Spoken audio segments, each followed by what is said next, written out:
My friend. Are you now? Don't make promises you can't keep, darling. Thankfully, I've had my needs met this evening. I found a bear.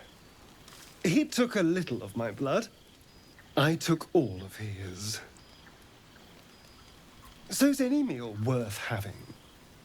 It's nothing compared to, well, other things I could be dining on, but significantly better than the rats and bugs Cazador served me. I existed. That was enough for him.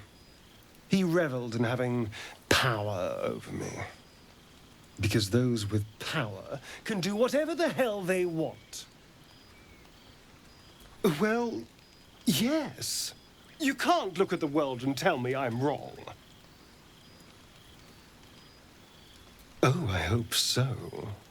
A little corruption sounds fun. I spent centuries as the victim of a corrupt man. It was the mind flayers that plucked me away from that. They gave me a gift. The strength to take my own freedom. I'm embracing this power. You should too. I suppose you want to hear about Cazador. My old master. Before the mind flayers took me from him. Before this strange, twisted freedom. Cazador Zar is a vampire lord in Baldur's Gate. The patriarch of his coven and a monster obsessed with power. Not political power or military power, I mean power over people. The power to control them completely. He turned me nearly 200 years ago.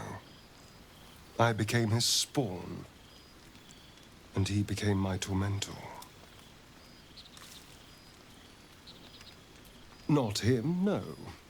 A gang of thugs attacked me, angry about a ruling that I'd handed down as magistrate.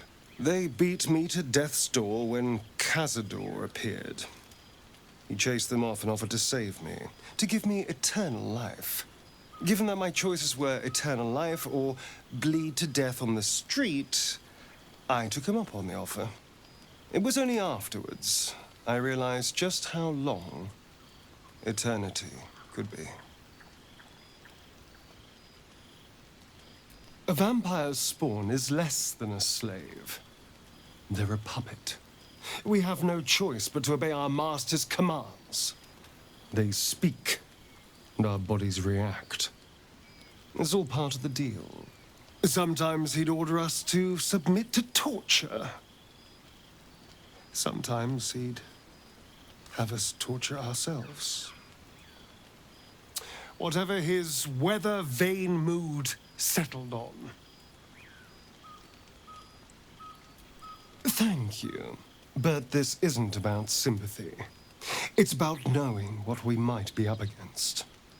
The mind flayers aren't the only monsters out there, and they might not be the only ones hunting us.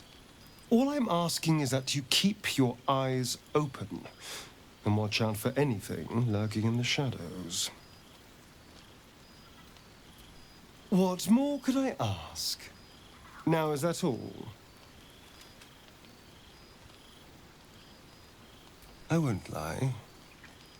It's tempting. If I keep the tadpole, I risk transforming into a grotesque monster. If I lose the tadpole, Cazador has control of me, body and soul, and I return to the shadows. It's grim either way. So why not sell what's left of my soul to a devil? Better he has it than Cazador.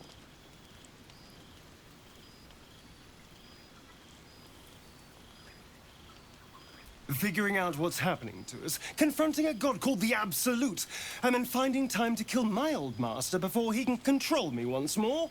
Yes, that's an option, but I wouldn't bet eternity on it.